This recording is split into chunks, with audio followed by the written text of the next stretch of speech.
It seems weird in a way.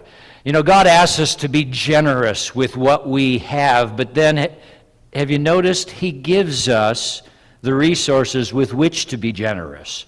He's the one who gives us our time and our lives. He's the one who gives us the talents that we have. We didn't choose. Any of you get a clipboard coming down the birth canal and you got to choose, you know, whether you'd be able to sing or what you'd like? Anybody? No. These were given you by God. And then God gives us these resources, and then He asks for us to give these back to Him to grow His kingdom. It reminds me of when our daughter Hannah was young. We used to do the Christmas boxes.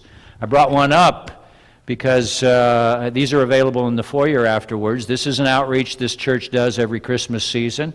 And because these need to be sent out in November, I know it's the end of September, it's not too early to start doing this. But we would do this in my church, and Hannah was 8 or 9, and I thought I'd have some fun with her one time. So we were walking along, we were taking a walk outside, and I said, gee, Hannah, money's just really tight this year. I don't know how we're going to be able to fill up some shoe boxes. And Hannah was upset by that. She said, Dad, we've got to fill up some shoe boxes. I know, but it's just really tight this year. And as I'm going along, I'm dropping a few $5 bills out of my pocket. Because I knew that Hannah, being 8 or 9, did what all kids do. They come to the house and what? Their pockets are filled with bright-colored rocks and dead butterflies that were once living and things that interest them. And all of a sudden, Hannah called out, Dad! What? There's money on the ground! And we reached down, and 3 $5 bills that I had dropped. This is great. Hannah, this is great. And all of a sudden, she said, and I knew she would, Dad, we can take this money and we can fill up some shoe boxes with it. Hannah, that's a great idea. Let's do that, girl.